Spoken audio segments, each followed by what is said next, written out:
Hey y'all, it's me, Sade. Welcome back to my channel, All Things Maternal. I am in the bed, y'all. I'm not gonna lie. I've been under the weather for the last couple of days. But I have been thinking about some things and I wanted to post a video, but before I get started, I just want to say I am so sorry that it's taking me so long to post a video.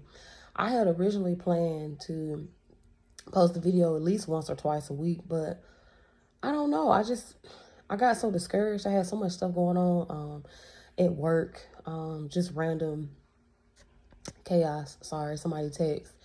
And I don't know, just one day turned into two, and then 2 days turned into a couple weeks. And here I am almost a month later, y'all, if not a month later, posting a video.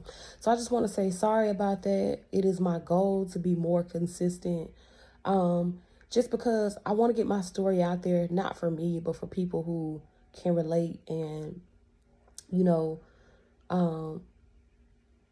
maybe they don't have the courage to share their stories and stuff as well. So that's just what I'm doing. That's my movement here. No strings attached. But anyway, this video, I wanted to talk about when my mother became ill.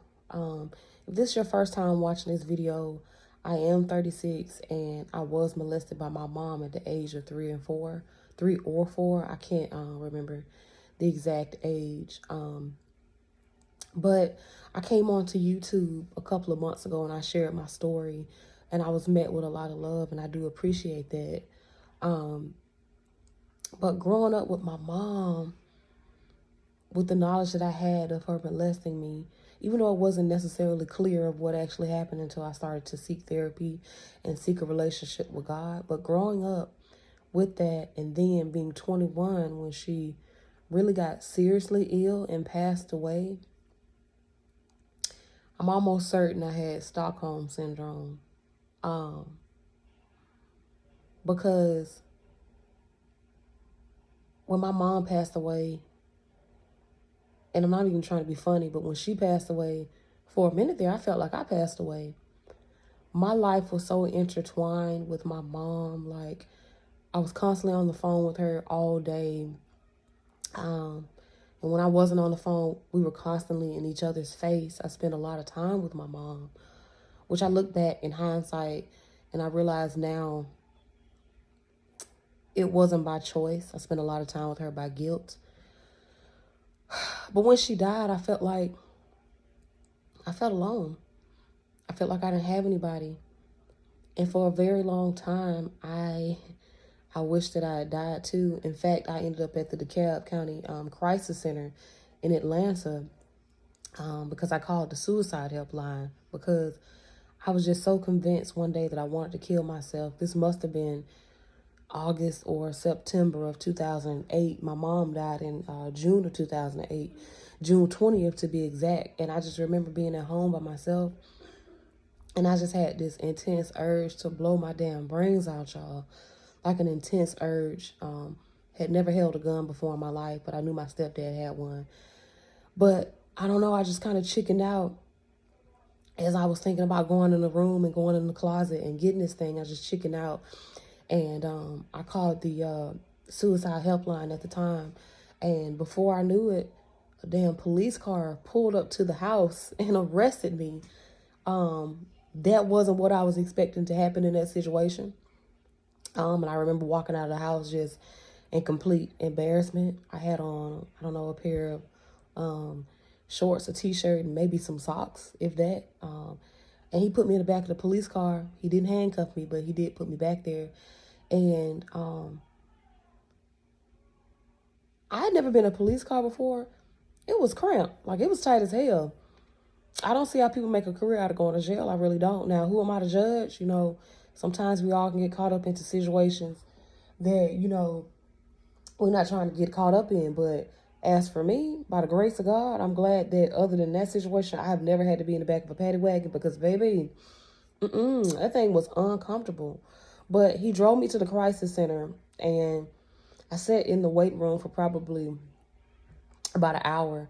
One of my good friends at the time, she came and she kept me company, and after she got there, I probably sat there another hour before I went to back, and somebody talked to me, asked me so many questions about my suicidal thoughts and just my mind frame at that time in general. And after a couple of hours of what I want to call interrogation, because that's what it felt like, they decided that I was sane enough to go home. And so my friend drove me home, and I got there and I laid in my bed and I cried like a baby. Cried like a baby. So that's how I was. I had Stockholm Syndrome. I was grieving the death of somebody who clearly didn't give a damn about me, for lack of a better phrase. Because if they did care about me, if they knew love and knew what love was, they would not have stripped my innocence away from me in that way, especially at such a young age. And here I am now, 15 years after the whole suicidal thought incident and ending up at the crisis center, feeling like a fool. Like, I'm being honest, I feel like a fool. You know, I'm not saying that I am happy that my mom passed away, but I do feel a sense of relief knowing that I don't have to face my mom at this point in my life, especially when I'm trying to heal. And I oftentimes wonder if I still would have been cool with her, knowing what I know now and having a full understanding of what happened. You know, there's no confusion in my mind. Like, I realize what you did, and I realized that what you did seriously impacted me. Hell, it impacted me enough to end up on YouTube talking about it. But gosh, y'all, I'm just so angry, and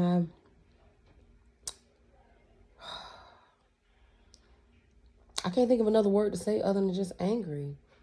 You know, angry that she did that, and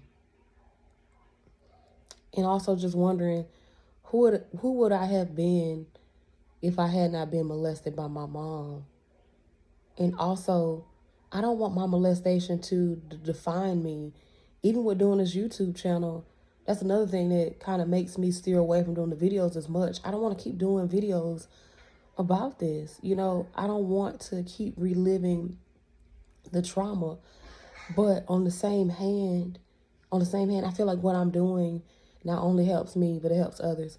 Anyway, my baby started kindergarten, y'all. Hold on one second. Journey, come here, baby. My kindergartner. Come here. Come here, baby. Okay. Say hey. Hey. All right. He lost a tooth, y'all. Look. Show me tooth. All right. Well, I'll talk to y'all later.